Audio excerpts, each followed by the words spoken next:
Bueno, pues yo creo que por respeto al tiempo de todos y sobre todo al compromiso de cada uno de ustedes, vamos a dar inicio y ya el resto de las personas que se registraron que se vayan incorporando. Muy buenos días a todos. Muchas gracias por su puntual asistencia. Esta capacitación es una más del programa de Oaxaca Global.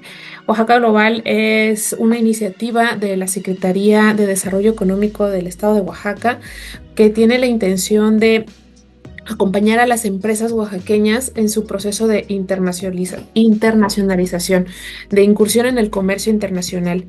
Y en ese sentido tenemos un aliado estratégico con el cual estamos muy agradecidos porque siempre ha sido muy consecuente con nosotros y es Comsesur, quien hoy pone a uno de sus expertos en la mesa, que es Guillermo Malpica, quien nos va a estar hablando de las aranceles y las preferencias arancelarias que tenemos al ser parte de varios tratados comerciales. México es uno de los países que más tratados comerciales tiene en el mundo y eso nos genera pues una serie de beneficios al momento de hacer importaciones o exportaciones. Em, Quisiera dar la bienvenida a Guillermo leyendo una semblanza que tenemos de él, si me permiten. Guillermo Malpica Soto es consejero de inversión para la región sur en Comcesur y él es licenciado en Economía por la Universidad de las Américas Puebla, con una maestría en estudios internacionales por el Tecnológico de Monterrey y un programa de educación ejecutiva en la Escuela de Harvard Kennedy. Cuenta con más de 19 años de experiencia en comercio internacional, política comercial y negociaciones. Se ha desempeñado como jefe de la oficina comercial y del TLCAN de México en Washington, D.C., así como director general de Comercio Internacional de Servicios e Inversión en la Secretaría de Economía a nivel federal. Fue director ejecutivo de la American Chamber of Commerce, sede en Monterrey, Nuevo León, y ha ocupado cargos como secretario técnico del Consejo Consultivo para la Inversión y subsecretario de Industria y Comercio en la Secretaría de Economía en Puebla. Además, ha fungido como consejero económico en la misión permanente de México ante la Organización Mundial del Comercio en Ginebra y ha sido encargado de asuntos económicos de la oficina del TLCAN en Ottawa, Canadá. Ha representado a México en foros internacionales como la OMC y participado en las negociaciones de la Ronda de Doha en el desarrollo, así como en la OCDE, la ALADI y APEC, en temas relacionados con comercio de servicios e inversión. Entre 2009 y 2017 fue responsable de las negociaciones de inversión en tratados de libre comercio y en acuerdos para la promoción y protección recíproca de inversiones. Durante este periodo, lideró negociaciones con 9 países, concluyendo con éxito acuerdos con 4 de ellos. Por lo tanto, considero que la capacitación del día de hoy con Guillermo Malpica será tremendamente enriquecedora para todos nosotros. Eh, ya hasta tengo algunas preguntas que hacer no relacionadas a comercio exterior. Em, pero bueno, muchas gracias, Guillermo, por tu presencia el día de hoy. Tenemos ya varios conectados, somos 36 en este momento, esperamos que se sigan sumando. Los invito a todos los asistentes a que las preguntas las hagan por medio del chat y si quieren al finalizar la sesión, la presentación de Guillermo, podemos abrir un espacio para más preguntas y respuestas un poco más interactivas. Te dejo el micrófono, Guillermo, bienvenido y muchas gracias. Muchas gracias, María. Un gusto estar compartiendo con todos y con todas ustedes este espacio para hablar un poco sobre las preferencias arancelarias de las que disfruta México en virtud de su participación en foros y su negociación de tratados internacionales en materia comercial. Agradezco también a los amigos de Comcesur que siempre me invitan a participar en estas asociaciones, a Antar Mendoza, el presidente de Comcesur, a José y por supuesto a todo el equipo de la SEDECO de Oaxaca, con quien tuve también el gusto de coincidir hace no mucho cuando era subsecretario en Puebla. Y bueno, saludo a todas las personas que están conectadas. Me decían más o menos los perfiles, pues empresas en sectores como mezcal, textil, ¿no? Por ahí si hay algún otro me esté faltando, díganme para tratar de hablar un poco durante mi presentación de esos sectores, o si no, en las preguntas y respuestas con gusto lo abordamos. Muy bien. Déjenme compartir una presentación que va a ser más que tener todos los contenidos que les quiero compartir, me sirve como de guía para ir compartiendo estos contenidos. Vamos a ver. Mm,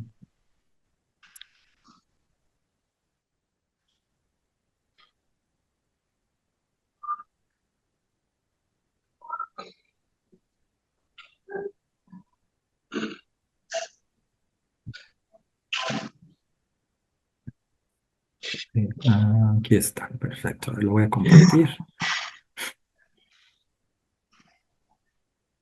Y bueno, me parece que ya la pueden ver. Y la voy a poner en modo de presentación para que veamos toda la pantalla. Ahí está. Muy bien. Pues el tema que me encargaron compartir con ustedes es importancia de conocer las preferencias arancelarias, obviamente de nuestro país, con respecto, con respecto a países del mundo. Y quiero empezar con un poco para poner en común algunos conceptos, ¿no? Hablamos de preferencias arancelarias y quizá valdría la pena empezar teniendo claro que es una preferencia arancelaria, ¿no? Y para hablar de una preferencia arancelaria, pues tenemos que hablar primero de una preferencia, ¿no? De un trato preferencial y después de los aranceles, ¿no? Entonces vamos a hablar un poco de eso. Normalmente los países cuando tratan de establecer una relación comercial más profunda, entre ellos, escogen acuerdos internacionales en materia comercial para darse ciertas preferencias, no solamente arancelarias, sino preferencias en el trato hacia diferentes temas relacionados con comercio y con inversión. Entonces, una preferencia normalmente la entendemos como que viene de los tratados de libre comercio que tienen los países, ¿no? O de algún otro nivel de integración. Ahorita vamos a hablar de los diferentes niveles de integración también que puede haber entre los países. Obviamente, mientras más profunda es la integración entre unos países, pues mayores las preferencias y el criterio para comparar las preferencias es con respecto al resto del mundo, ¿no? ¿No? Entonces, se prefiere a este país con el que estoy haciendo un tratado con respecto a los demás países del mundo. Pero también podemos entender preferencia arancelaria como la que se da en foros internacionales que comprenden compromisos en materia de acceso a los mercados, ¿no? Como por ejemplo, idealmente la Organización Mundial de Comercio, ¿no? En la Organización Mundial de Comercio, pues participa México desde 1986 y tenemos desde hace muchos años más, ¿no? Desde antes, desde que se llamaba GATT, un mecanismo para ir dándonos preferencias arancelarias, para ir bajándonos aranceles en ciertos productos con ciertos países, que después se extendían al resto de la membresía de la hoy OMC, de la Organización Mundial de Comercio. Entonces vamos a hablar también un poquito de la OMC, porque también de alguna manera dan preferencias a todos los países de la OMC por igual con respecto a los países que no son de la OMC, ¿no? Ya quedan poquitos que no son de la OMC, pero de todos modos hay países de unos 230 países que tenga el mundo, pues 164 son parte de la OMC, ¿no? Entonces, también podríamos hablar de preferencias arancelarias con respecto a la OMC, que le damos mejor trato a los países, a los 164 países de la OMC, con respecto a los que no son parte de la OMC. Entonces, a eso nos referimos con preferencias, en general, preferencias comerciales, llamémosle de manera general preferencias comerciales, y de manera particular, preferencias arancelarias, ¿no? ¿Y por qué arancelarias? Pues nos referimos en este caso en particular, a, a los aranceles, ¿no? No sé si todo el mundo tiene claro qué es un arancel, pero pues más vale repasar rápidamente que esto de arancel pues viene desde la antigüedad, no es una novedad de los tratados de libre comercio, sino que a través de la historia se han cobrado cierto tipo de impuestos a las operaciones comerciales del mundo, ¿no? Las que se hacían por barco en la antigüedad, desde la Grecia antigua, ya se cobraban como ciertos tributos para dejar entrar mercancías, ¿no? Entonces sería el antecedente más antiguo de un arancel, ¿no? Arancel, pues es una palabra que significa precisamente un impuesto, es un tipo de impuesto a las operaciones de comercio exterior. Típicamente, o sea, la mayoría de los aranceles son impuestos a la importación, aunque también hay algunas veces que se ponen impuestos a la exportación. Casi no se ponen impuestos a la exportación, pero la gran mayoría son impuestos a la importación, ¿no? Y bueno, hay muy diferentes tipos de arancel. Ahorita vamos a ir viendo un poco esto con detalle, pero sí quería que quedara claro, ¿no? El arancel es un impuesto pero a operaciones de comercio exterior, importaciones o exportaciones, y en algunos casos específicos también dice la OMC, al tránsito de mercancías, ¿no? Es decir, a mercancías que van a lo mejor del país A al país C, pero que para ir del país A al país C, digamos México a Canadá, pasan por el país B, que es Estados Unidos, ¿no? Y se quedan ahí un momento mientras siguen su rumbo a su destino final. Algunos países ponen aranceles al tránsito, según la OMC.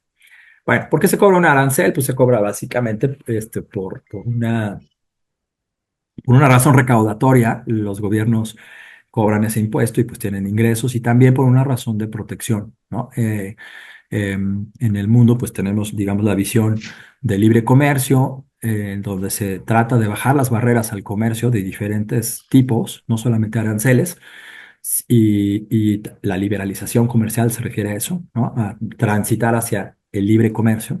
Y por el otro lado tenemos una visión en donde se dice, bueno, pero ¿qué pasa con las empresas nacionales o con la industria nacional? Si nos abrimos a la competencia y no están listas todavía, pues pueden quebrar y puede haber afectaciones internas, ¿no? Entonces, con esas dos visiones se hacen diferentes mezclas de políticas públicas para que no sea todo libre comercio y no sea todo proteccionismo. No podemos vivir encerrados en nuestro país porque ya se probó, por ejemplo, en el caso de México, en una época de nuestra historia económica en donde estábamos cerrados al mundo, teníamos una política de sustitución de importaciones en donde en lugar de importar lo hacíamos dentro de México y probó no ser la mejor manera de que las empresas nacientes o pequeñas lograran crecer y lograran madurar, ¿no? Decían que se habían quedado chiquitas, ¿no? Pues porque no enfrentaban la competencia.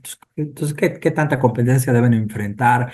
¿Qué tanto sirve nada más las preferencias arancelarias para beneficio de los países? Hay mucho debate alrededor de eso, pero siempre en las políticas públicas hay un mix, ¿no? Entre políticas comerciales y políticas internas para precisamente ayudar a las empresas que están apenas creciendo y que están pensando en internacionalizarse para que logren hacerlo de manera exitosa, ¿no? No todo es política comercial, hay muchas políticas públicas, económicas, que ayudan al crecimiento de la industria local. Bueno. ¿Por qué se cobra entonces un arancel? Por eso, ¿quién gana en un arancel? Y esto, aquí les puse una liga porque me encontré hace mucho que estaba dando clases en una universidad de Monterrey. Me encontré este video de un profesor chileno que explica de una manera muy sencilla el razonamiento económico para el libre comercio, ¿no? Entonces hay un razonamiento económico para preferir el libre comercio al proteccionismo. Y si ven ese videito después en sus ratos libres, creo que dura 15 minutos, algo así. Explica de una manera muy sencilla para no economistas, con una curva muy fácil de oferta y demanda y dibujando áreas, ¿no? de esas gráficas.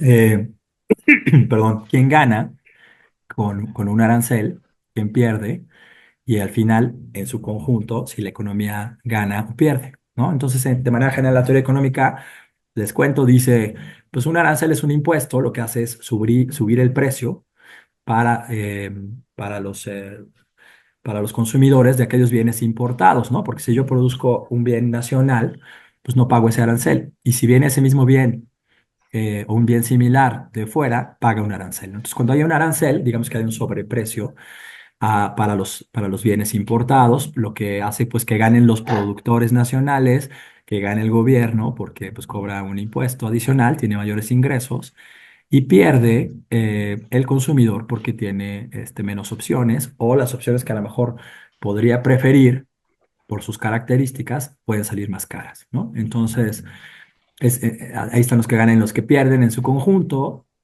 dice los modelos económicos, pero también están siempre en cuestionamiento, pues que en su conjunto pierde la economía en su conjunto por un arancel, ¿no? Entonces, por eso la política que normalmente se prefiere en materia comercial es la liberalización, es ir hacia el libre comercio, quitar aranceles, quitarle barreras a los que quieren ir al mundo y a las empresas del mundo que quieren venir a México. Y por favor, interrúmpame, las veces que sea necesario. Bueno. Y si estoy también siendo muy básico, también díganme y me voy más rápido, ¿no?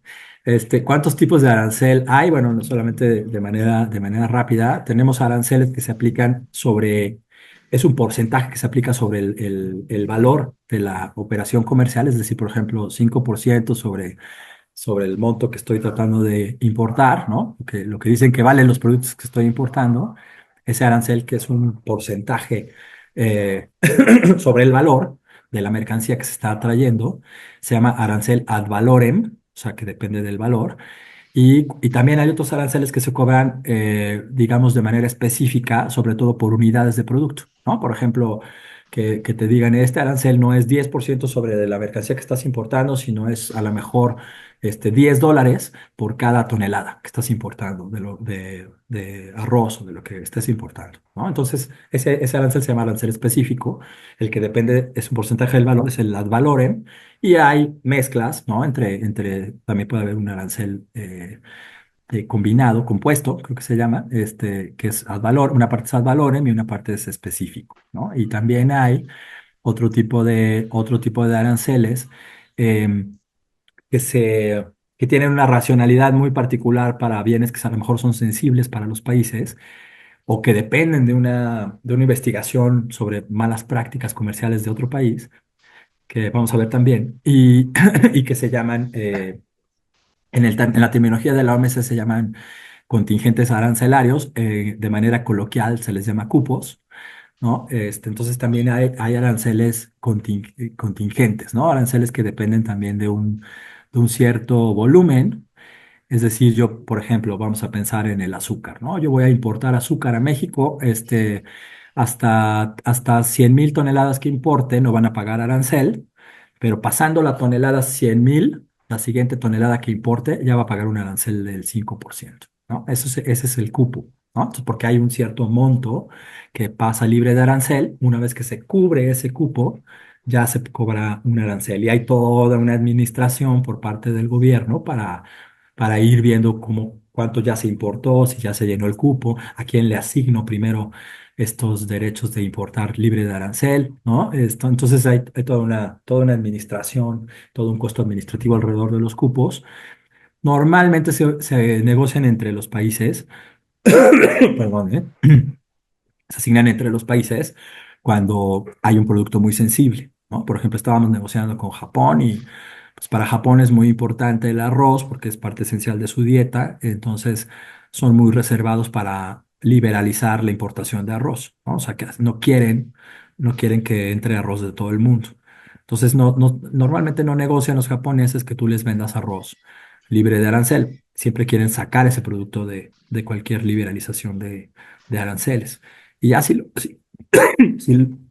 si logras negociar con ellos, lo más que puedes obtener es quizá un cupo, ¿no? Que te digan, bueno, sí te voy a permitir traerme 20,000 toneladas de arroz al año y no pagas arancel, pero la siguiente tonelada después de la 20,000 te cobra un arancel altísimo, ¿no? Que prácticamente te hace inviable económicamente venderles ese arroz, ¿no? Entonces, más o menos con esa racionalidad, a veces funcionan los cupos. Eh, ¿Qué más tenemos aquí para los que quieren exportar, para entender las preferencias comerciales que nos dan los tratados? Bueno, tenemos que hacernos la pregunta, no solamente, a ver, tengo mi producto, ¿no? Y la siguiente pregunta que me hago es, ¿pago arancel o no pago arancel para ir a este país, ¿no? Y entonces lo siguiente que me tengo que preguntar es, bueno, ¿cómo busco en dónde están esas listas de qué arancel se paga o si no se paga arancel con ese país en particular, ¿no? Y para eso tengo que saber cómo se identifica la mercancía que quiero exportar de manera formal, ¿no? De manera formal entre los países. Entonces, para eso, afortunadamente, en el comercio de mercancías que tiene muchas décadas, ya se pusieron de acuerdo los países y desde hace por lo menos unos unos 50 o 60 años, ya se empezaron a poner de acuerdo los países para decir, bueno, vamos a utilizar una clasificación común para que no nos hagamos bolas en qué es para mí un mezcal y qué es para mí un tequila, ¿no? Vamos a ponerle un numerito a cada producto que se va a comerciar en el mundo y ese numerito nos vamos a poner de acuerdo en cómo se va a clasificar, ¿no? Entonces ya tenemos hoy en día un clasificador común que utilizan la gran mayoría de los países del mundo, como 180 países en el mundo ya utilizan esta clasificación. ¿Y cuál es esa clasificación? Se le llama sistema armonizado. Seguramente han visto en algún lado esto, empieza con una HS, ¿no? Que quiere decir Harmonized System, sistema armonizado, y después una serie de numeritos que tienen puntos después de cada par de números, ¿no? O sea, tienes dos numeritos punto, dos numeritos punto, dos numeritos punto. Hasta ahí llega el sistema armonizado mundial, hasta 6 dígitos. Eh, y ya después los países le pueden poner más detalle, desagregar más ese producto para hacerlo más específico todavía, y le agregan a veces dos más y a veces cuatro más, ¿no? Hasta 10, digamos, dígitos para identificar ese producto. Pero la clasificación mundial, que se llama sistema armonizado, tiene 6 dígitos, ¿no? Y cada par tiene un nombre para identificarlo de mejor manera, ¿no? Los primeros dos es el capítulo de productos. Ahorita vamos a ver un ejemplo para que lo vayan viendo con detalle. Los siguientes dos se llaman partida. Los siguientes dos, o sea, el 5 y el 6 de dígitos, se llaman subpartida. Y allá todo el numerito de 8 o de 10 pues se le llama la clasificación arancelaria de cada país, ¿no? Entonces, tengo que saber qué clasificación arancelaria tiene un pantalón o qué clasificación arancelaria tiene un celular, ¿no? Para poder importar. Y después también tengo que saber cómo se valora en la aduana la mercancía, porque no necesariamente se valora como el valor de la factura, ¿no? Hay acuerdos internacionales en la organización, hay un acuerdo internacional en la Organización Mundial de Comercio que se dedica solamente a saber cuáles son, solamente a negociar, a explicar qué métodos hay mundialmente aceptados para valorar las mercancías, es decir, para asignarle un valor a las mercancías, ¿no? Y si no me equivoco, hay 6 métodos, ¿no? En ese acuerdo se llama Acuerdo sobre Valoración Aduanera. Es un acuerdo que está dentro de la Organización Mundial de Comercio y que los países como México adoptamos también en nuestros tratados de libre comercio. Entonces ya sabemos qué queremos exportar, ya sabemos a dónde queremos exportar, ya sabemos que tenemos que buscar ese numerito, esa clasificación arancelaria para exportar, ya sabemos que va a haber una especie de valoración sobre la mercancía para determinar qué arancel paga o si no paga arancel. Y puede resultar que a lo mejor con el país al que quiero exportar, tengo un tratado de libre comercio con ese país y resulta que mi producto ya no paga ningún arancel, ¿no? Ya está en cero. Eso está buenísimo, pero también tengo que ver un par de cosas más que les pongo en esta diapositiva. Primero, el tema de reglas de origen, ¿no? Si no están familiarizados con las reglas de origen, les cuento de manera muy general que había como cuando empezó a haber tratados preferenciales, vamos a llamarle así, pues había la tentación de otros países que no eran parte de ese club de exportar a alguno de los países del club haciéndose pasar por país del club, ¿no? Vamos a pensar que pues, México, Estados Unidos y Canadá tenemos el TEMEC y que en virtud del TEMEC pues, se puede vender acero mexicano en Estados Unidos sin pagar arancel, ¿no?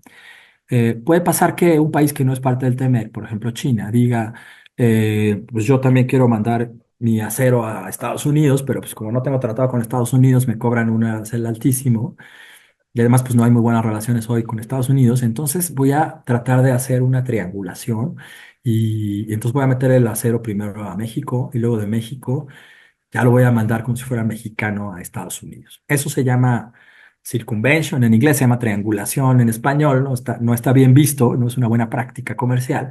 Y entonces para evitarlo se inventaron las reglas de origen, ¿no? Que lo que hacen es, bueno, vamos a hacer algunos criterios para decir cuándo una mercancía es de alguno de los países del tratado, ¿no? En el caso del Temex, se acordarán mucho de las negociaciones al final, lo último que se resolvió prácticamente, Yo estaba en Washington, ahí en la oficina del tratado, dirigiéndola, pues, por lo menos 6 semanas se quedaron las empresas armadoras de autos ahí estacionadas en la embajada hasta que se logró un acuerdo.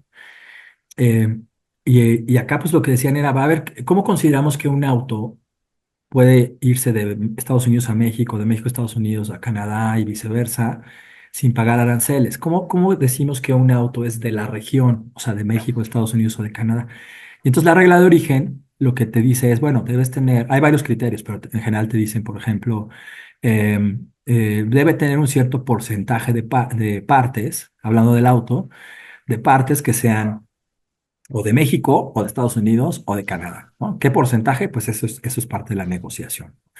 Eh, o por ejemplo, para productos que no tienen partes, se les llama productos totalmente obtenidos o totalmente producidos.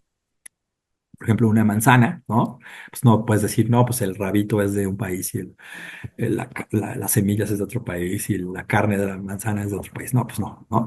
Entonces, es un producto totalmente obtenido, también tiene su particular regla de origen, ¿no?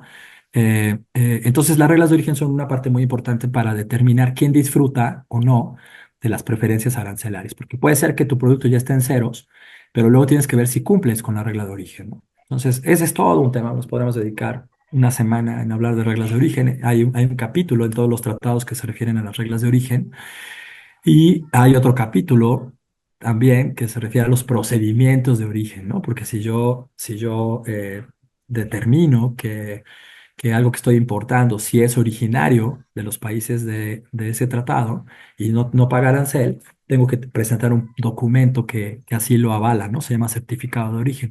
Y hay también todo el derecho de la autoridad de decir de vez en cuando, a ver, pásame toda tu documentación para ver si esto que tú decías que si era originario es realmente originario. A ver, pásame las facturas de las partes de este automóvil, a ver si efectivamente son de Estados Unidos, de México y Canadá y en qué porcentaje, ¿no? Eso se llama verificación de origen. Entonces, todo lo que se refiere a certificación de origen, verificación de origen, está en un capítulo complementario al de reglas de origen que se llama procedimientos de origen. Normalmente se les llama procedimientos de origen, ¿no? Hasta aquí vamos bien, ¿no? Entonces ya sé que tengo un producto buenísimo que se puede vender en el mundo. Ya escogí un país, ya hice toda mi prospección de a qué países podría mandarlo.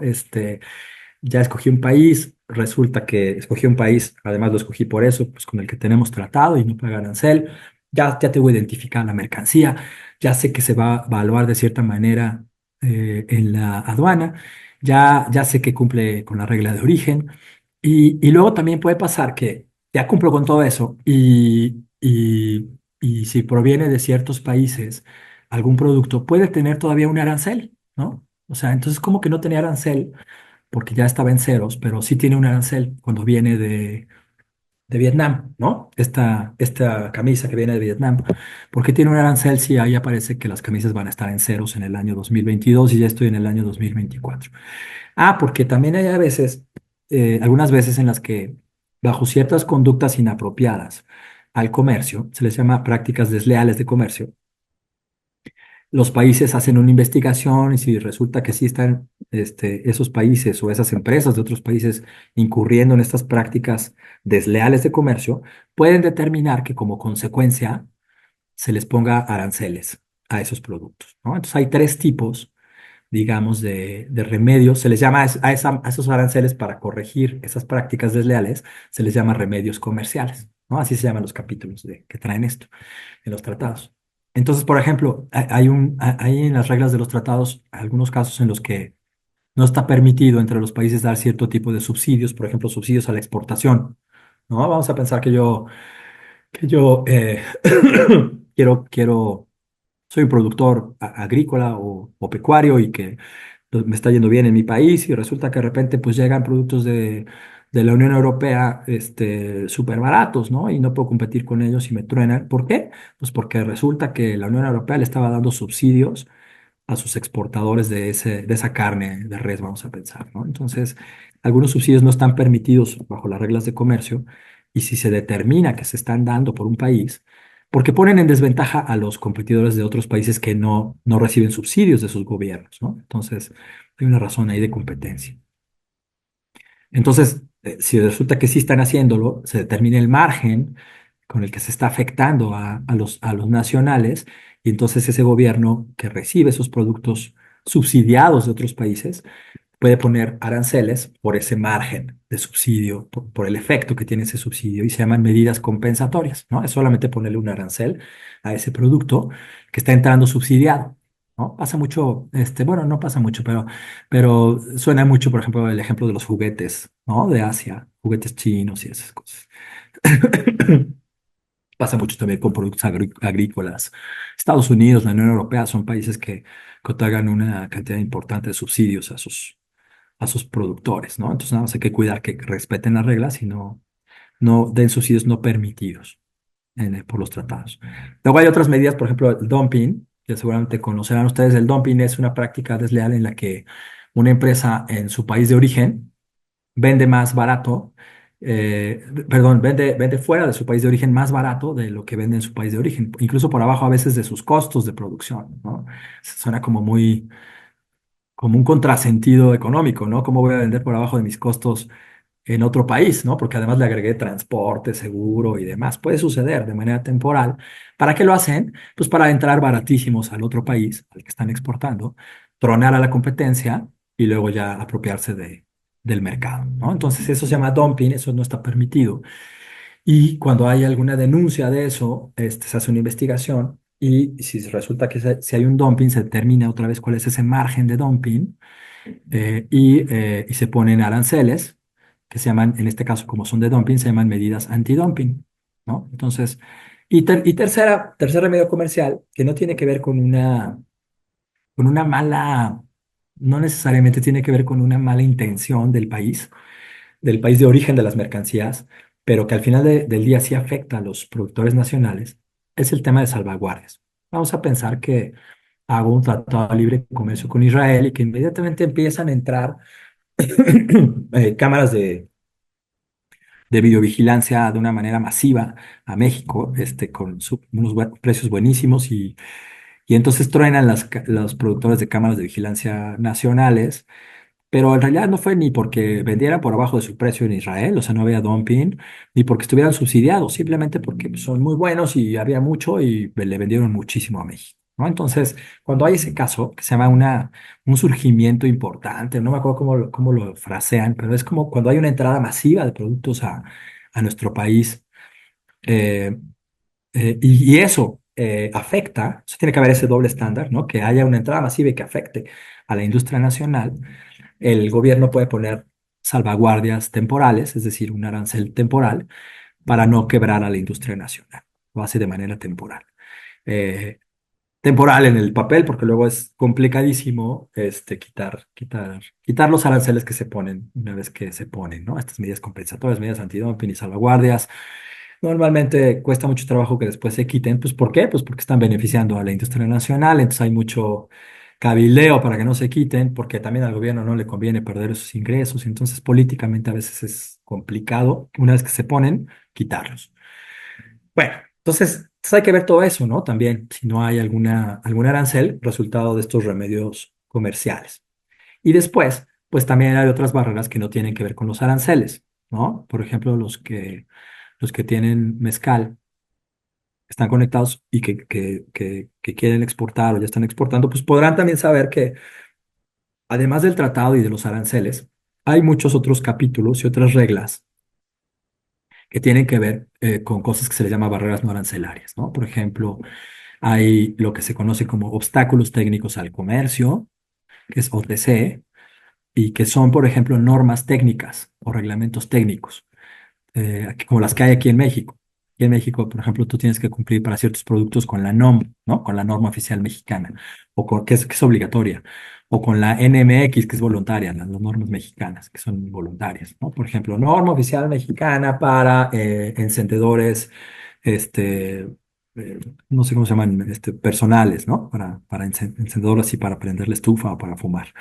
Norma oficial mexicana para alfombras, ¿no? Entonces, hay muchas normas oficiales mexicanas que responden a una necesidad específica de cuidar al consumidor, de cuidar la vida, o de cuidar la salud, o de cuidar la integridad de la infraestructura, o, ¿no? Por ejemplo, si hay una NOM para celulares, ¿no? Si yo importo celulares que operan en otra frecuencia, pues no van a jalar en México, o celulares que tienen un defecto en la batería y pueden explotar, pues no cumplen con la norma oficial mexicana y entonces podrían poner en peligro la vida, podrían poner en peligro las redes de telecomunicaciones. Entonces, se dictan normas oficiales o reglamentos técnicos, se le llama a nivel internacional, eh, para estos objetivos de cuidar al consumidor, cuidar las instalaciones, cuidar la infraestructura.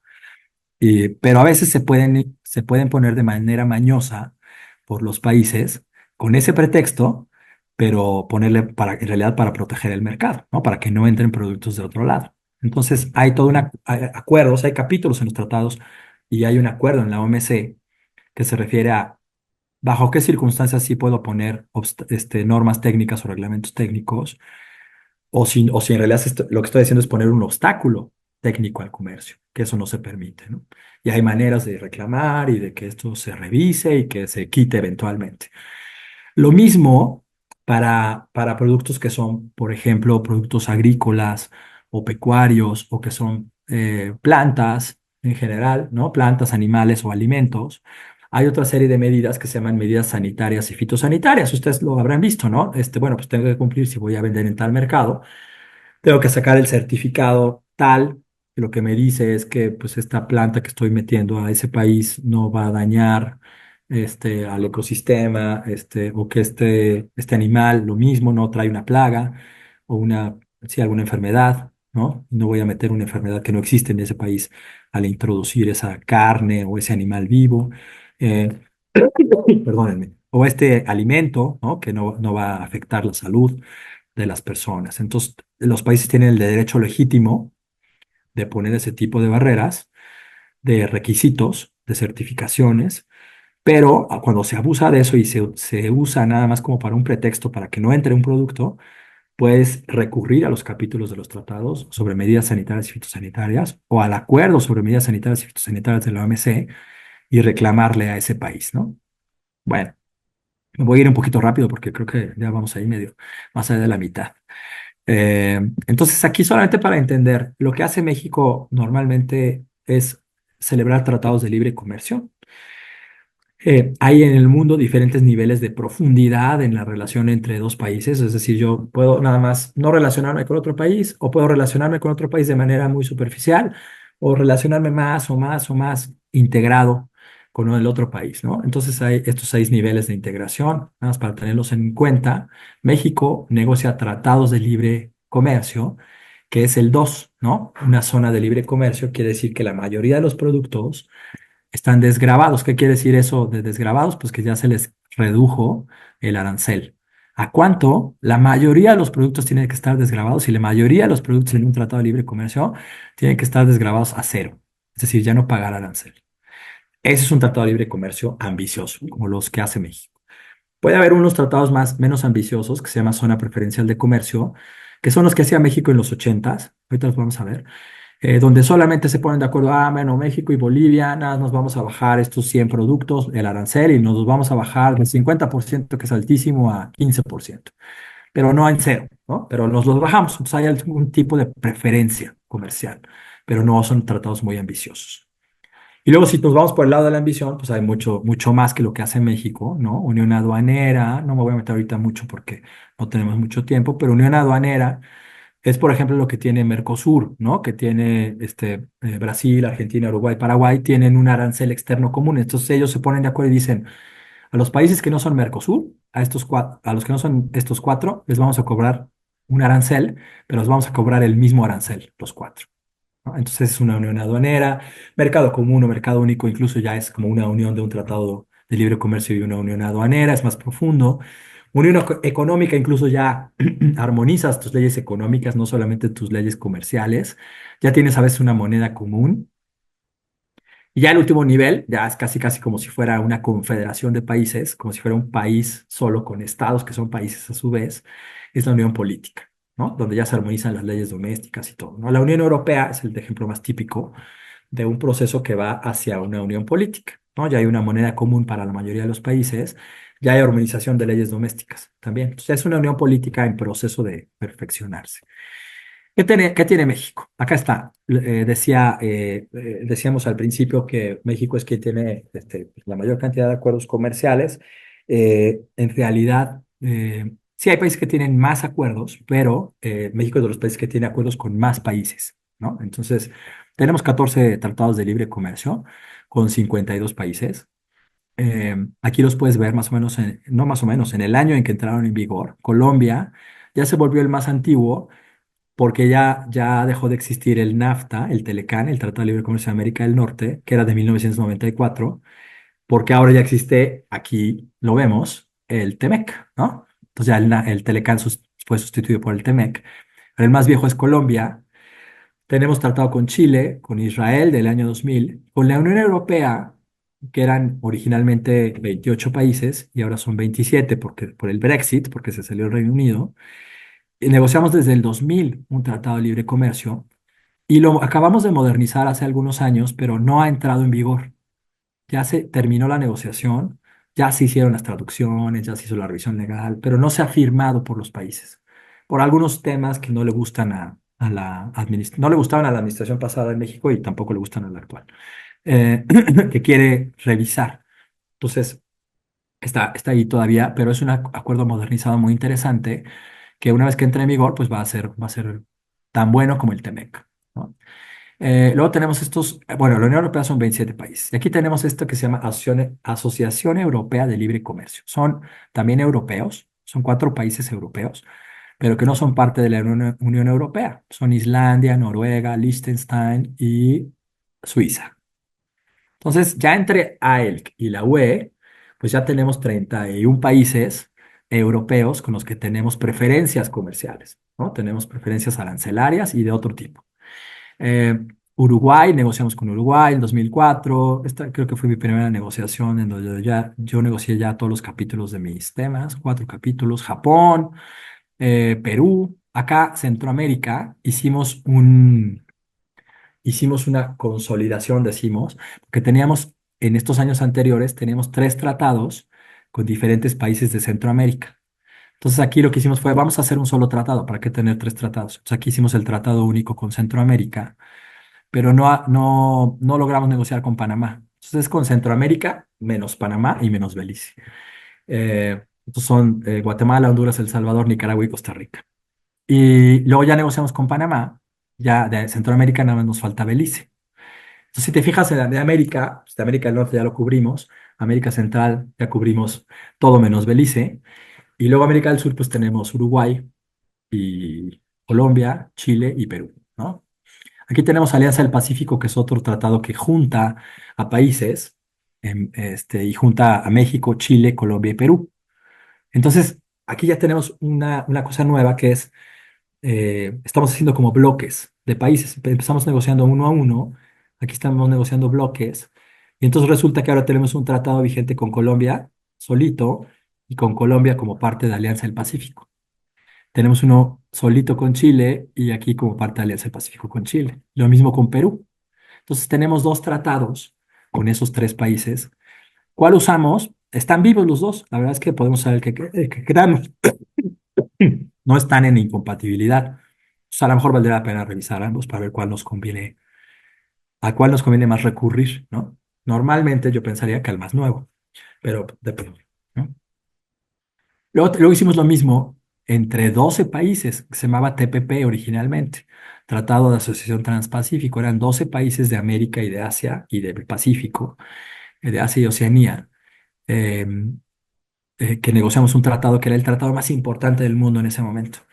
En el momento en el que se negoció y se firmó, había otro presidente en Estados Unidos y cuando gana el presidente Obama y cuando gana Trump, lo primero que hace es salirse del TPP. Dice, yo ya no voy a ser parte del TPP, entonces los 11 que quedamos formamos el TIPAT, ¿no? El Tratado Integral y Progresista de Asociación Transpacífico, que tiene pues, países de América del Norte como México y como Canadá, países de América del Sur como Perú y Colombia, ya llevamos 4, perdón, Perú y Chile, ya llevamos 4, países de Oceanía, como Australia y Nueva Zelanda. Ya llevamos 6.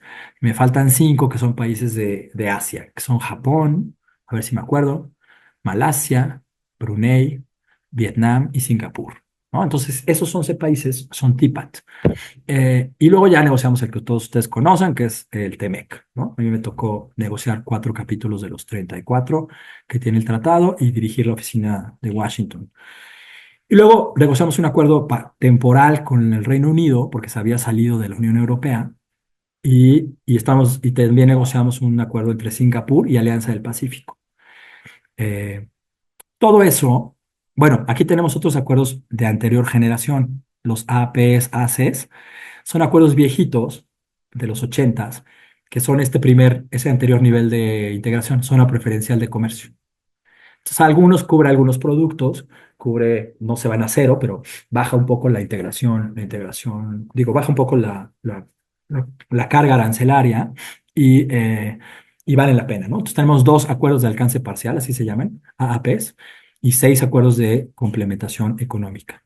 Bajo ALADI, ¿no? Están en un organismo latinoamericano que se llama ALADI, Asociación Latinoamericana de Integración, que los acoge, ¿no? Hay un acuerdo que se llama LADI, así como la OMC, y dentro de ese acuerdo LADI se inscriben tratados de ese tipo, ¿no? Entonces, 2 acuerdos de alcance parcial, 6 acuerdos de complementación económica bajo ALADI, que es la Asociación Latinoamericana de Integración. Y estos ya no los menciono porque se refieren a inversión, los que mencionaban cuando me presentaron, ¿no? Acuerdos para proteger las inversiones. Tenemos 30 con 31 países. Yo negocié más o menos 10. Eh, no todos concluyeron, por cierto. Y bueno, si sumas todos los tratados, todos los APs y los ACES de México, resulta que tenemos condiciones preferenciales, o sea, que no tienen otros países del mundo, con 59% del comercio mundial, con 60% del PIB mundial, y tienes un mercado potencial a quien venderle en condiciones preferenciales de 1.300 millones de potenciales consumidores, de compradores potenciales. Entonces, mensaje, pues aprovechar la red de tratados que tenemos, porque pues, le podemos vender en condiciones preferenciales a 1.300 millones de personas y casi siempre estamos pensando nada más en venderle a Estados Unidos, que sí, pues sí, es el tercer país con más población, tiene 345 millones de personas, pero no, pues estamos aprovechando a 1.000 millones de personas a quien venderle en condiciones preferenciales. Eh, ya de manera muy rápida, porque me gustaría que tuviéramos preguntas, eh, y me falta como ir al detalle. Estos son los capítulos que tú ves en los tratados. Este es todos los capítulos, los 34 capítulos del TEMEC. Entonces, mi mensaje acá es rápidamente, no todo es preferencias arancelarias, o sea, hay que ver las reglas de origen, los procedimientos de origen, hay un capítulo especial de textiles, hay un capítulo para facilitar los procedimientos aduaneros, la facilitación comercial, el de medidas sanitarias que les comentaba, el de remedios comerciales, el de obstáculos técnicos al comercio que les comentaba, pero además de todo lo que se conoce sobre comercio de bienes, de mercancías, también los tratados te dan preferencias si lo que tú estás exportando es, es servicios, ¿no? Tú también puedes exportar servicios y aquí hay varios capítulos que se refieren a servicios, telecomunicaciones, servicios financieros, comercio transfronterizo de servicios que se refiere a todos los servicios que tú puedas exportar, a lo mejor servicios profesionales, no sé, servicios de consultoría, servicios de interpretación de resultados médicos, servicios turísticos, en fin, muchísimos. Hay todo un mundo de exportaciones de servicios, hay disciplinas para proteger las inversiones, hay disciplinas para cuando tú le quieres vender, a lo mejor tú eres una empresa que vende, no sé, escritorios, y le quieres vender no solamente a los consumidores, a las personas de a pie, de Israel, ¿no? Los escritorios, sino que también le quieres vender al gobierno de Israel. Los gobiernos compran muchas cosas a través de licitaciones, bienes y servicios. Entonces, hay reglas para que sea de manera justa y sea de manera equitativa todas las disciplinas sobre compras del gobierno. Yo le puedo vender a un gobierno extranjero, le puedo exportar a un gobierno extranjero. Hay un capítulo sobre comercio digital que da como para 1.000 pláticas. Propiedad intelectual, también protegen tu propiedad intelectual de lo que estás exportando, ¿no? Ustedes, por ejemplo, que algunos vi que tenían el negocio del mezcal, tú sabes que el mezcal, el tequila, el sotol y el bacanora son normalmente 4 bebidas que están protegidas por la denominación de origen en México, y en los tratados lo que hacemos es que se respete esa denominación de origen mexicana eh, en los países con los que tenemos tratado, ¿no? O sea, hace mucho hubo una bebida en Francia que se llamaba Desperado, que decía, si tú veías la etiqueta de lejos decía tequila, ya si te acercabas decía bebida sabor tequila, y eso estaba en clara violación de la denominación de origen del tequila, y entonces a través del tratado con Europa y demás se logró proteger esa denominación de origen, ¿no? Entonces, propiedad intelectual también son preferencias comerciales, a lo mejor no arancelarias, pero son preferencias comerciales que te dan los tratados a tus productos,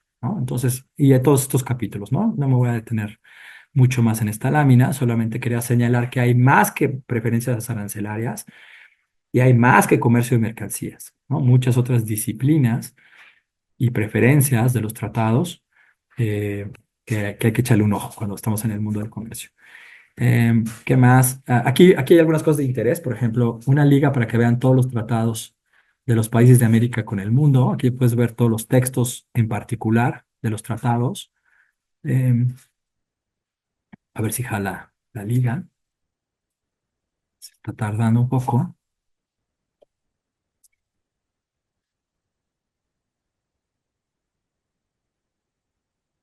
Bueno, ya se quedó ahí como plasmada. Quizá es mi conexión. Pero bueno, si te vas a ese sistema de información sobre comercio exterior de la OEA, de la Organización de Estados Americanos, te encuentras los textos de México con todo el mundo, de Argentina con todo el mundo, de Bolivia con todo el mundo, o sea, de todos los países de América con el mundo. Y puedes ir capítulo por capítulo y te puedes ir a ver las listas de lo que de las preferencias que se dan en esos tratados. ¿Están viendo ya la página de la OEA o siguen viendo la de la presentación?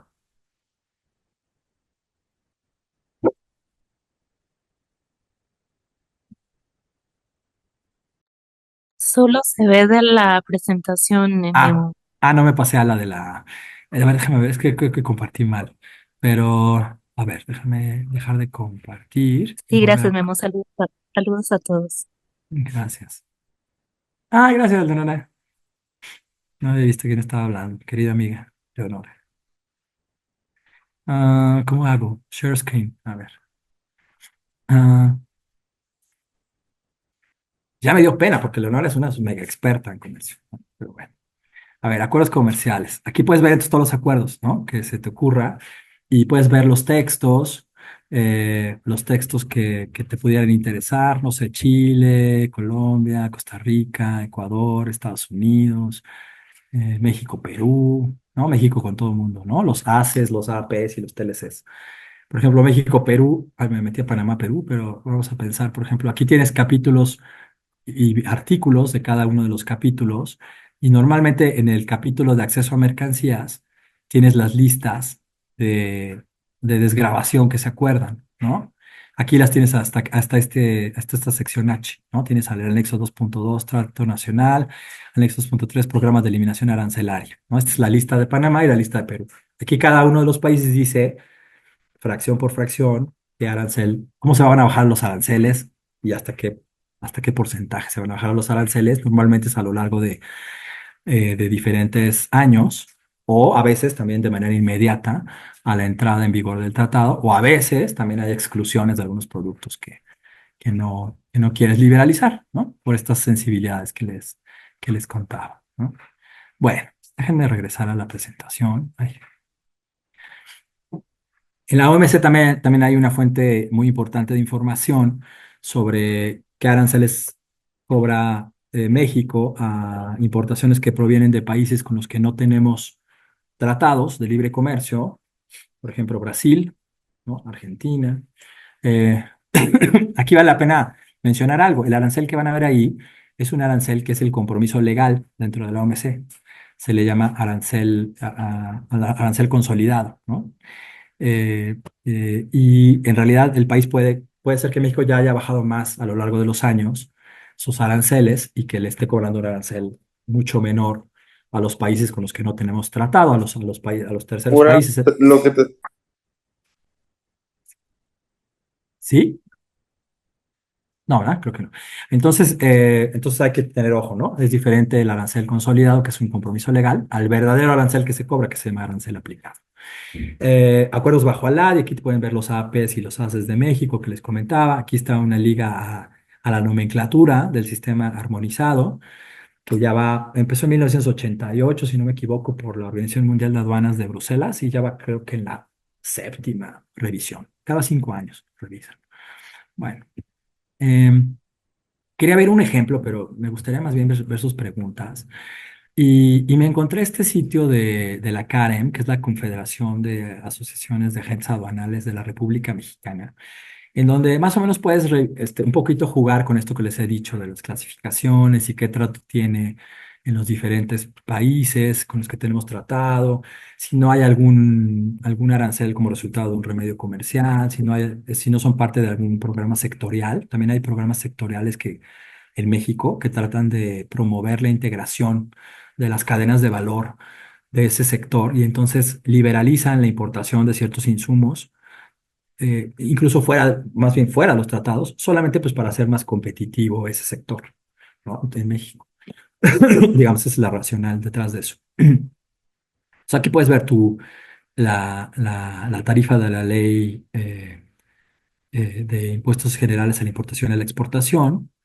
Se divide en secciones y a su vez las secciones se dividen, como les decía, en capítulos, partidas, subpartidas. Este, no sé, quizá podemos probar ahí con cualquiera.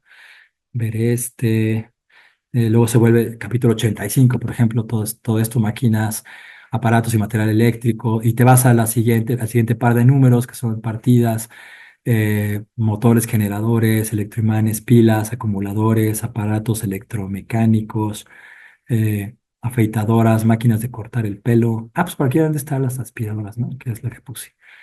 Aparatos electromecánicos. Aquí está, aspiradoras 8508.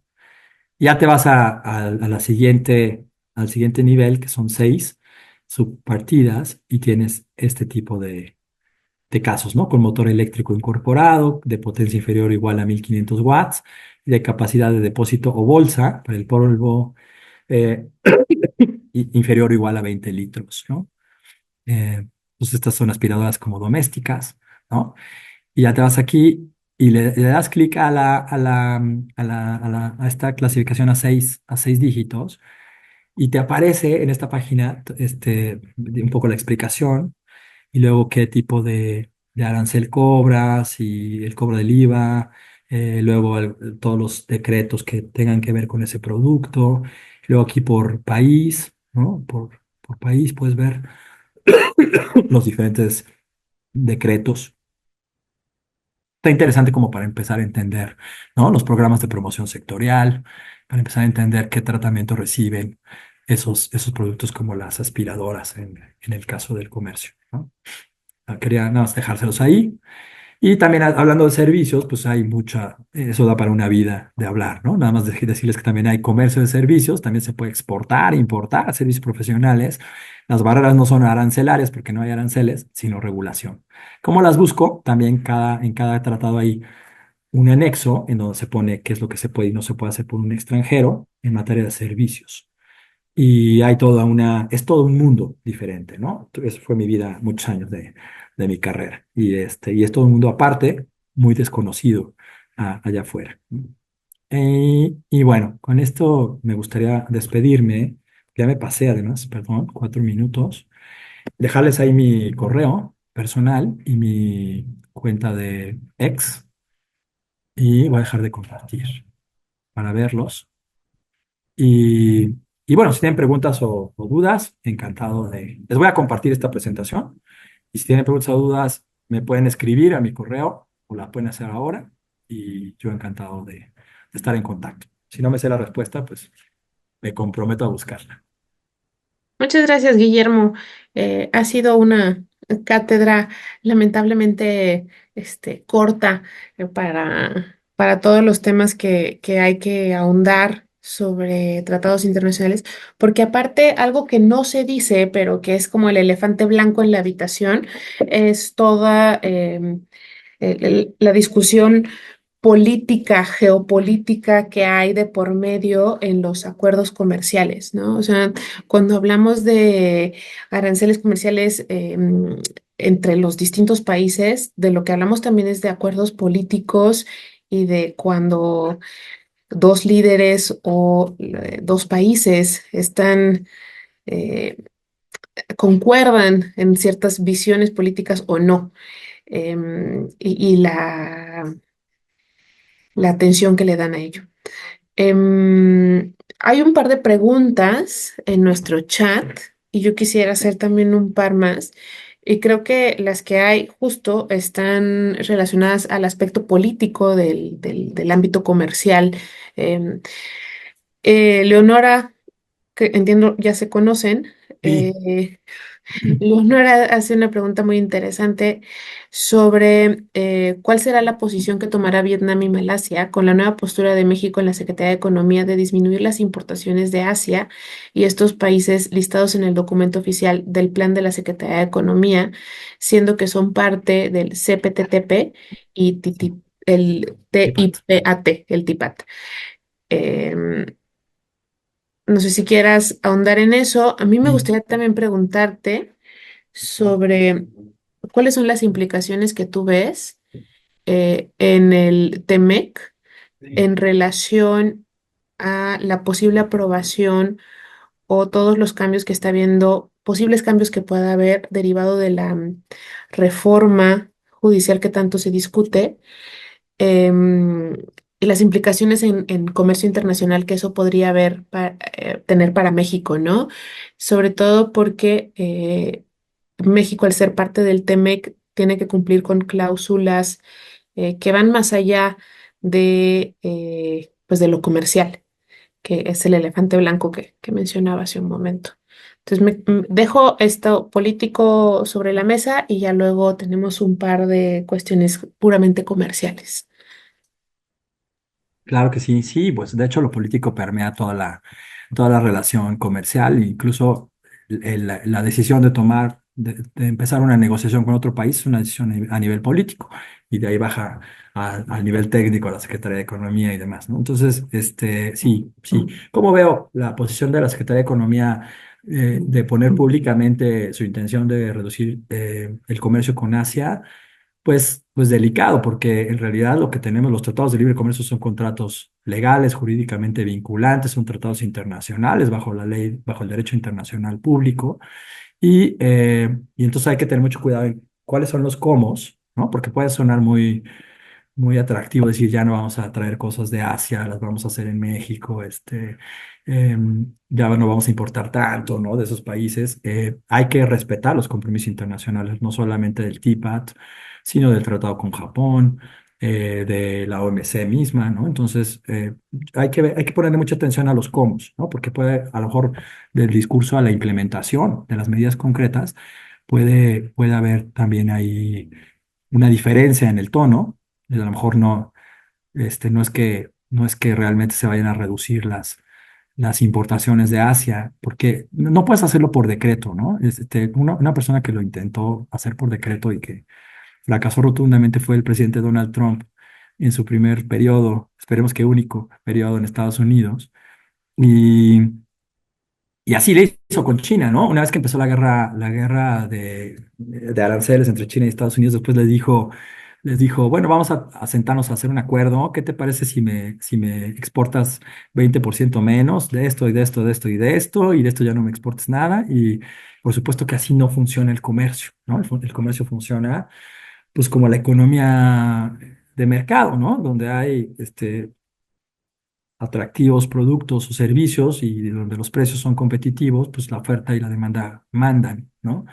Entonces no puedes por decreto cambiar las exportaciones o importaciones, lo podrías hacer a través de medidas que le pongan trabas a las importaciones provenientes de esos países, pero si esas trabas no son consistentes con los compromisos de los tratados, pues vamos a tener demandas de esos países y consecuencias negativas, ¿no? Entonces, yo creo que la integración de las cadenas productivas a nivel interno va por otro lado, no por impedir que vengan del mundo, sino por políticas internas domésticas que apoyen a los productores nacionales, ¿no? A través de otro tipo de medidas, ¿no? De apoyo industrial, de apoyo en capacitación, de financiamiento, en fin, creo que viene por otro lado, ¿no? Y cómo veo la relación con Estados Unidos y Canadá. Acabamos de tener esta semana, ¿qué día fue? ¿El martes o el miércoles? Ya no me acuerdo, el CEO Dialogue, que es una reunión de las cúpulas empresariales de México y de Estados Unidos. Por México participa el CCE, el Consejo Coordinador Empresarial. Por Estados Unidos participa la US Chamber of Commerce, que es como el CCE de Estados Unidos. Y esa fue una de los comentarios, ¿no? Que les preocupaba la reforma judicial. Hay varios artículos de amigos, exnegociadores que se han puesto a escribir sobre esto, potenciales implicaciones no tan directas, porque en realidad la reforma judicial pues, se refiere a cómo se imparte justicia en México y los tratados tienen compromisos comerciales, pero sí es cierto que en algunas disposiciones comerciales hay este requisito, por ejemplo, en el capítulo laboral, en el ambiental, en el preámbulo de los tratados del TEMEC, hay este requisito de que haya certidumbre jurídica, ¿no? De que haya mecanismos para resolver problemas a través de organismos judiciales, cuasi judiciales o administrativos.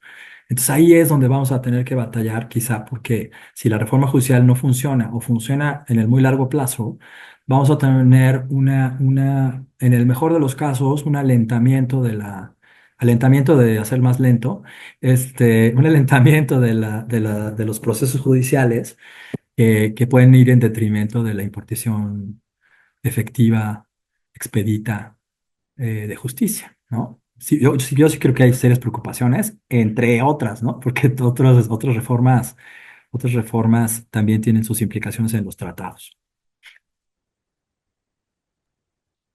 Muchas gracias, Guillermo.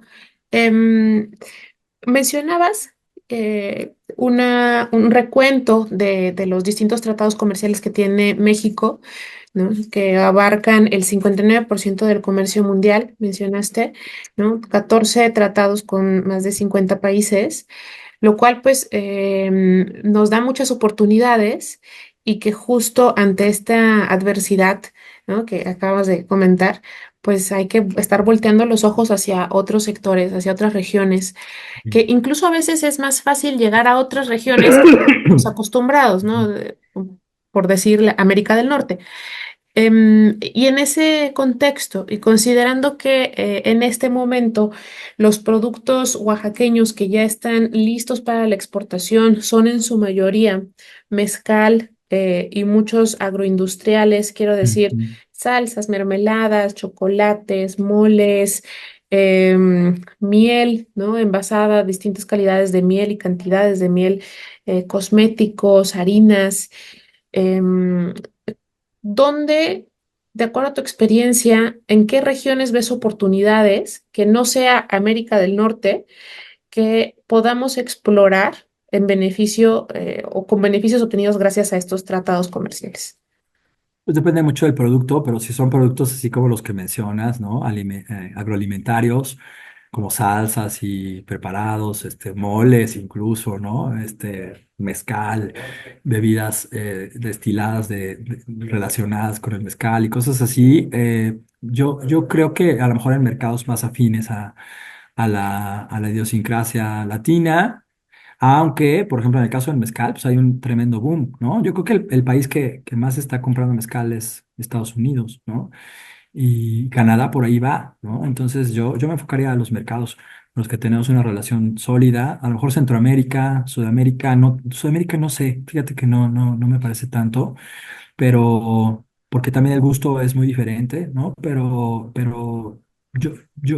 exploraría, por ejemplo, mercados en donde hay una comunidad latina importante. eh, España, algunos otros países europeos que sí les gusta mucho este tipo de cosas como el café, como las salsas, ¿no? Parece mentira, pero Alemania, Austria también son mercados interesantes en este tipo de productos. No sé cómo lo llaman a veces en los pasillos de los supermercados, productos étnicos, ¿no? Y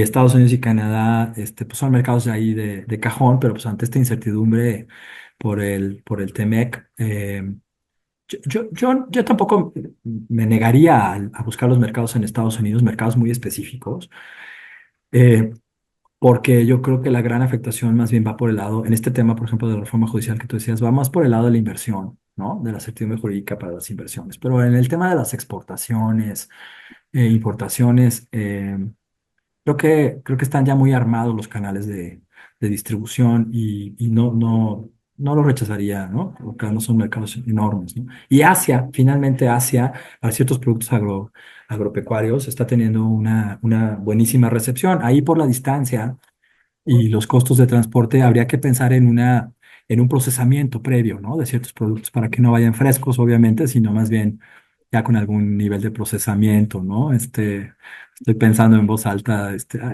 no sé, aguacate, en polvo, cosas así, ¿no? O salsas, deshidratadas, cosas así, ¿no? Entonces, sí hay mercado para eso, y es toda una tarea muy dedicada, identificar los mercados potenciales.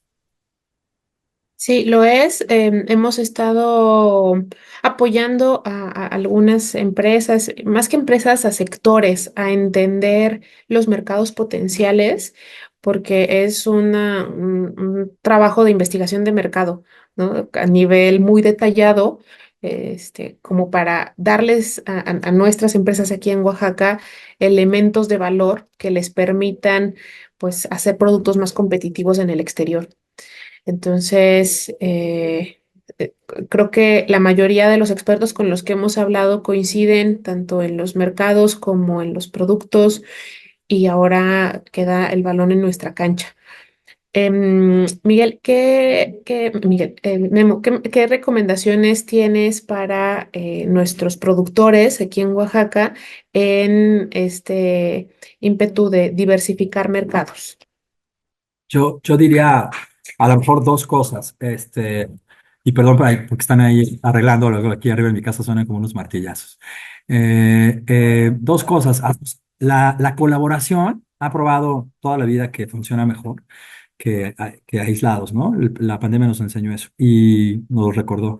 Y la colaboración en dos sentidos. Acérquense a los productores, les digo, acérquense a las instituciones que les dan toda esta capacidad, les construyen su capacidad técnica para ir a los mercados. Acérquense a la SEDECO, perdónenme que estoy tosiendo tanto, a la SEDECO de Oaxaca, acérquense a COMCE, acérquense a organismos, que les puedan dar información, pública, exploren los sitios, ¿no? Aprendan lo más posible. Y segundo, y eso tiene que ver con la asociación también, ¿no? Y segundo, pues muchas veces uno quiere vender en un mercado y eso no necesariamente quiere decir que pueda vender en un mercado, ¿no? Hay que ir con paciencia, no se construye de la noche a la mañana una relación comercial, y por eso se necesita tanto la asesoría y muchas veces también, dependiendo del volumen, se requiere también la asociación entre productores, ¿no? Creo que también el hecho esto de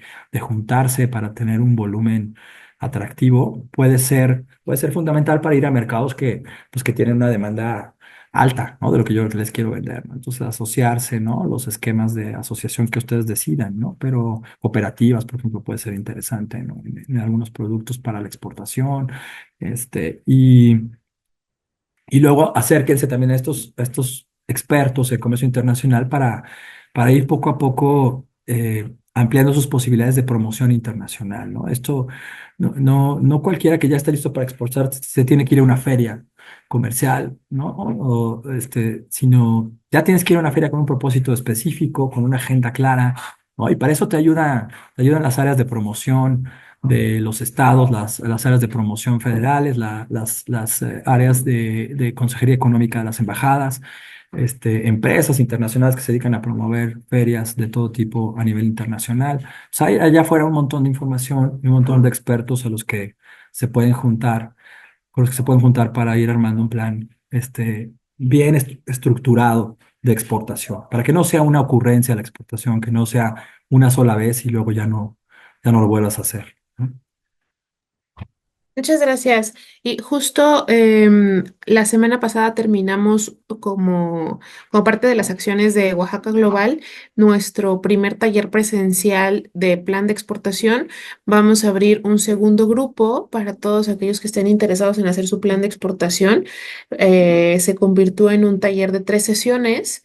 Entonces, vamos a lanzar próximamente una nueva convocatoria para que estén atentos, se inscriban y podamos trabajar este proyecto, ¿no? Que es exportar, que no es mandar una cajita por cualquier paquetería comercial una Así vez al es. año, sino es un proyecto de mediano plazo al que hay que invertirle además. Em, pues bueno. Hay una última pregunta, también en temas políticos, que si crees que Trump o quien gane la presidencia en Estados Unidos pida renegociar el TEMEC. Pues es muy difícil saber, pero no dudaría que se intente. Lo que dice el TEMEC es que va a haber una revisión en el 2026.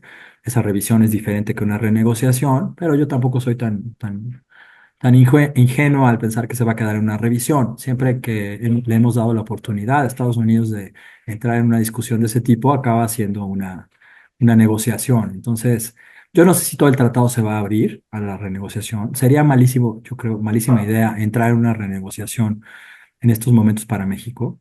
Esperemos que aguantemos la presión que lo más que se pueda para una revisión y que ya si llegamos al escenario de una renegociación, pues que estemos también listos con lo que se conocen las negociaciones como intereses ofensivos, ¿no? No que no estemos nada más cachando ahí los pelotazos en la portería, sino que también podamos definir qué cosas nos gustaría mejorar para bien del mercado mexicano en el mundo, en Estados Unidos y en Canadá, qué cosas nos gustaría mejorar del tratado. Y ahí hay una larguísima lista que seguro todos los ex negociadores tenemos en nuestros capítulos de cosas que nos gustaría mejorar para México.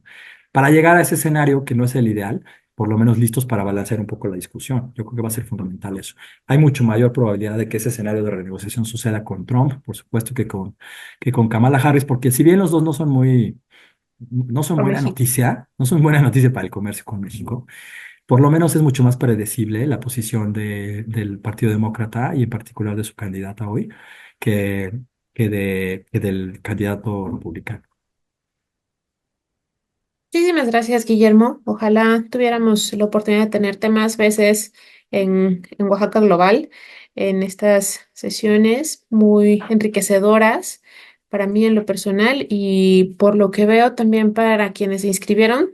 Se mantuvo el 100% de las personas que se inscribieron, entonces estamos muy contentos con eso. No sé si hay alguna otra pregunta de los que asisten a nuestra capacitación. Y si no, solo te transmito las felicitaciones y agradecimientos que tenemos en nuestro chat.